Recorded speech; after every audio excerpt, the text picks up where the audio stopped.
There's a quote from one of my English teachers at Lower Merion named Mr. Fisk. He had a great quote that said, "Rest at the end, not in the middle." And that's something I always live by. I'm not going to rest, I'm going to keep on pushing now. There are a lot of answers that I don't have, even questions that I don't have. But I'm just going to keep going. I'm just going to keep going, and I'll figure these things out as we go, right? And you just continue to build that way. So I try to live by that all the time. I had a purpose. I wanted to be one of the best basketball players to ever play. And anything else that was outside of that lane, I didn't have time for. At what age did that goal become crystal clear? I made that deal with myself at 13 years old. At 13 years old? 13 years old. That's the you deal were I made. Crystal clear about it? Crystal clear. And where did inspiration come from? The love of the game. The love of the game, the challenge. Like I would watch Magic play, I'd watch Michael play, and I would see them do these unbelievable things, and I'd say, can I get to that level? I don't know, but let's find out. Let's find out. I had a summer where I played basketball when I was like 10 or 11 years old, and here I come playing, and I don't score 1 point the entire summer. I remember crying about it and being upset about it, and my father just gave me a hug and said, "Listen, whether you score 0 or score 60, I'm going to love you no matter what." Wow. Now that is the most important thing that you can say to a child. Because from there I was like, okay, that gives me all the confidence in the world to fail. But to hell with that, I'm scoring 60. From there I just went to work. I stayed with it, and I kept practicing, kept practicing, kept practicing. I think that's when the idea of understanding a long-term view became important. Because I wasn't going to catch these kids in a week. I wasn't going to catch them in a year, right? So that's when I sat down and said, okay, this is going to take some thought, right? What do I want to work on first? All right, shooting. All right, let's knock this out. Let's focus on this. Half a year, 6 months, do nothing but shoot. When I came back the next summer, I was a little bit better. I scored. Yeah, it wasn't much, right, but I scored. 12, 13. And then 14 came around, back half of 13, 14 years old, and then I was just killing everyone. What I had to do was work on the basics and the fundamentals. Well, they relied on their athleticism and their natural ability.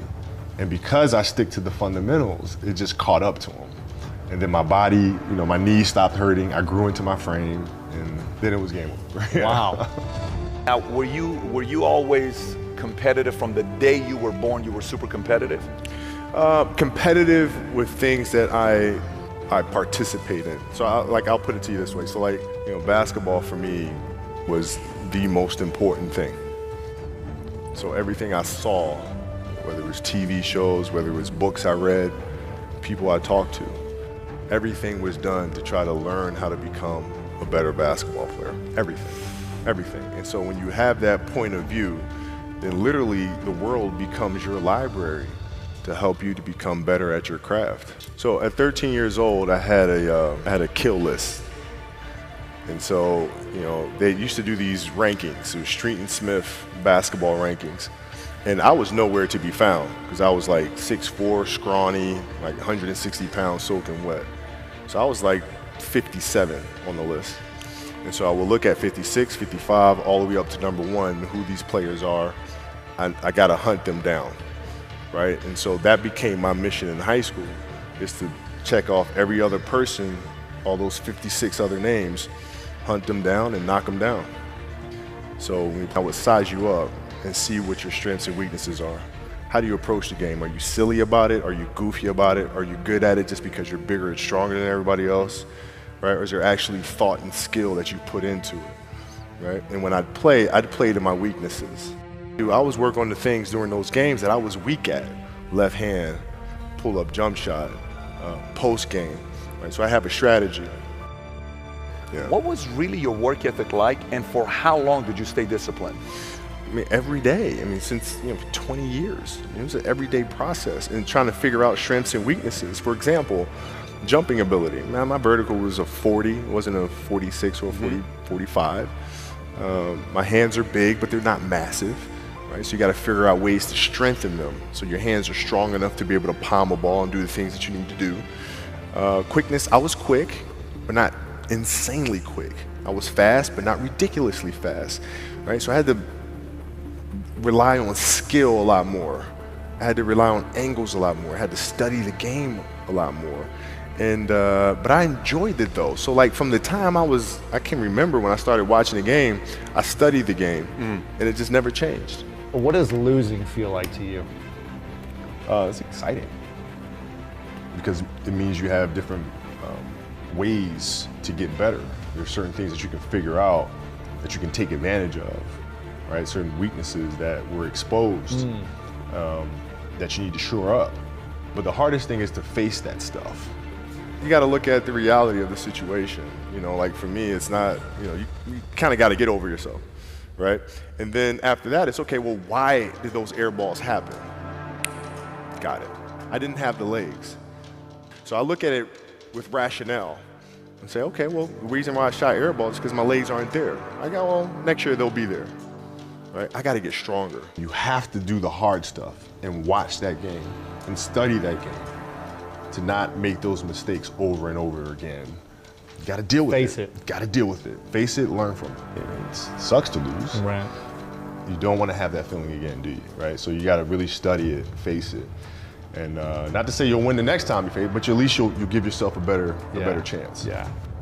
It's an obsessiveness that comes along with it. You want things to be as perfect as they can be, understanding that nothing is ever perfect. But the challenge is try to get them as perfect as they can be. And what can you do? It's in your control. So control what you can.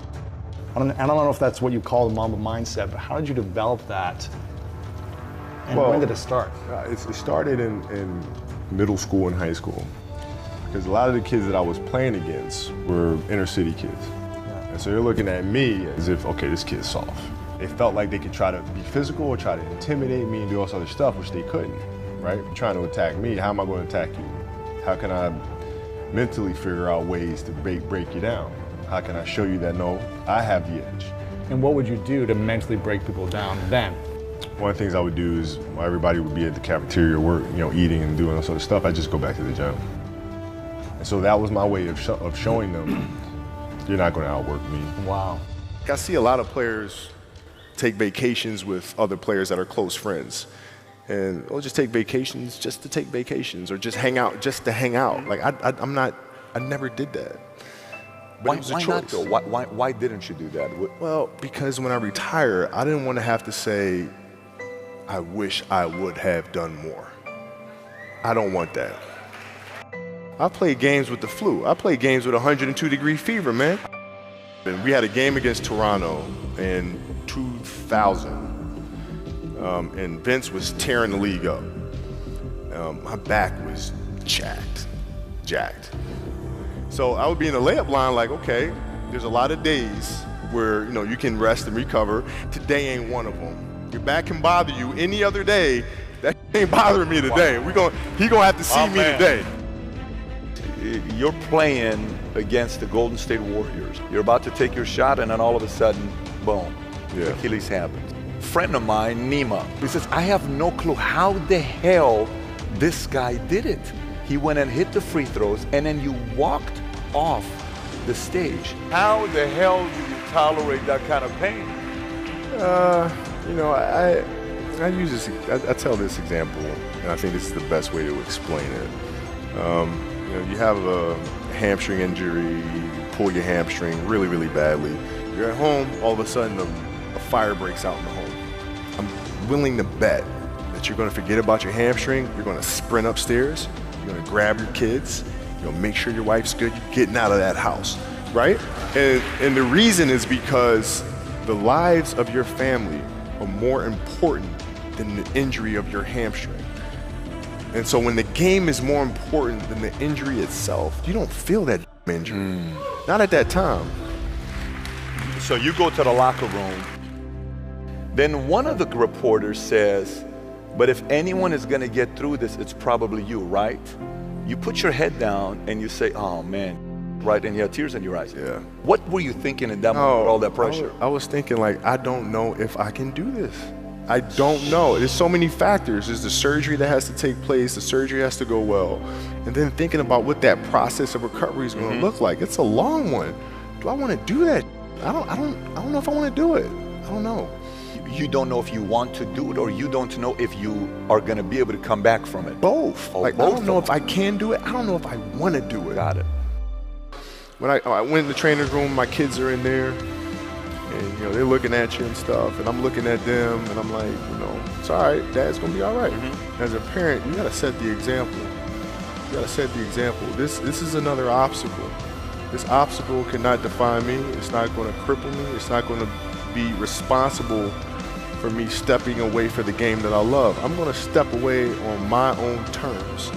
And that's when the decision was made that, you know what, I'm doing it. Yeah, you gotta lead by example. As parents, you gotta lead by example. If you want your kids to do whatever it is they want to accomplish in life, you have to show them. If you do the work, you work hard enough, dreams come true. You know that, we all know that. But hopefully what you get from tonight is the understanding that those times when you get up early and you work hard, those times when you stay up late and you work hard, those times when you don't feel like working, you're too tired, you don't want to push yourself, but you do it anyway. That is actually the dream. That's the dream. It's not the destination, it's the journey. And if you guys can understand that, then what you'll see happen is that you won't accomplish your dreams. Your dreams won't come true. Something greater will. I think the definition of greatness is to inspire the people next to you. I think that's what greatness is or should be. It's not something that lives and dies with one person. It's how can you inspire a person to then in turn inspire another person that then inspires another person. And that's how you create something that I think lasts forever. Yeah. And I think that's our challenge as people, is to figure out how our story can impact others and motivate them in a way to create their own greatness. What can I say? Mamba out.